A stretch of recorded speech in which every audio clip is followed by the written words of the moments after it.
Morgan M. Morganson's Date with Destiny.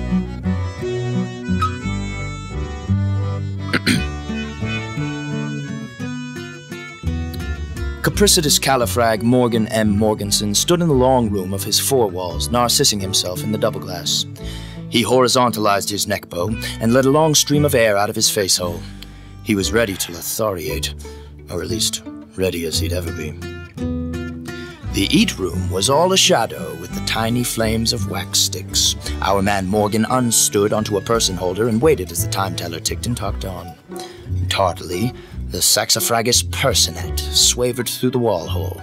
Her head front was polypainted with faux face, lips cherried to the max, sea globe hairs emplaced to twin the limbs of arachno monsters.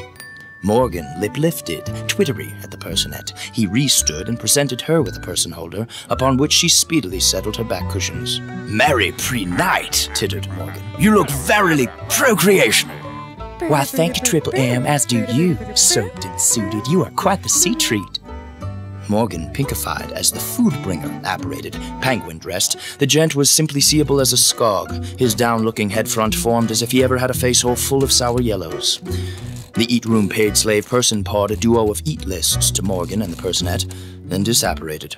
The potential procreators sea globe scanned the eat lists chatlessly. They picked their eat plates and the food bringer reapparated, primarily inquesting Morgan on his desirated eat plate. "For me, the body of a bunny baby, if you please." "And how would you preferate your bunny baby, sir? Black, brown, or bleedy?" "Bleedy, please," Morgan worded.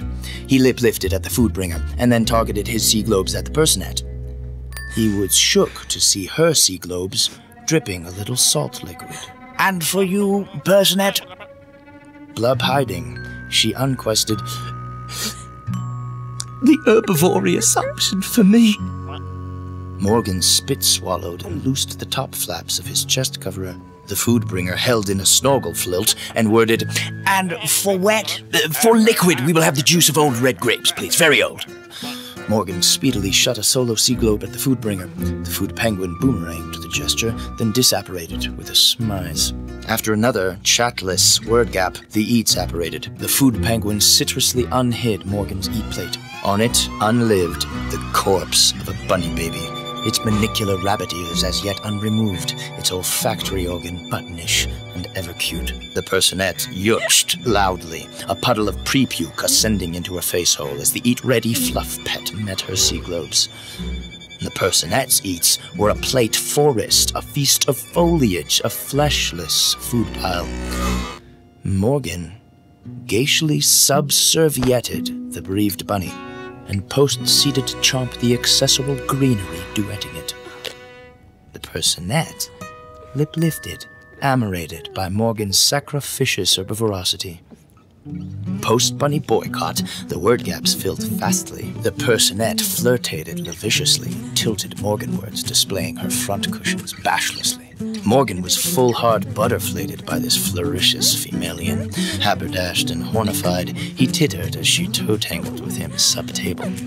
They speedily slurped their grape liquid, their person paws paired tableside and glowed by the flamy wax sticks. Food bags full, they moneyed the food penguin and uprighted themselves. The personette had desirated to subvide the debt, but Morgan M. Morganson swayed his top bulb pendulumically no, and that was that.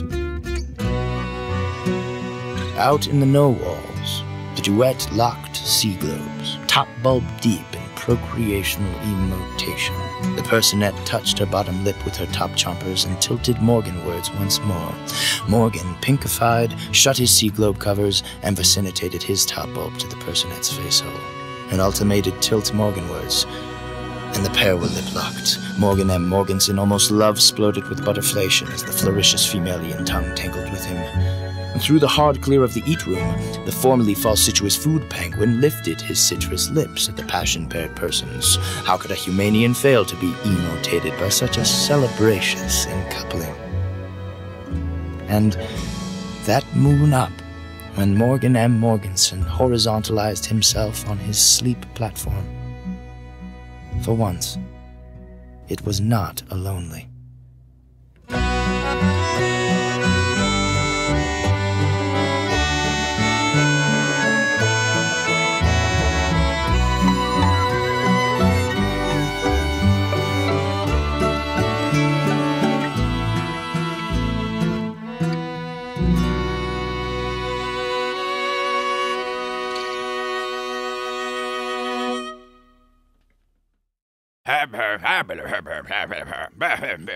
What?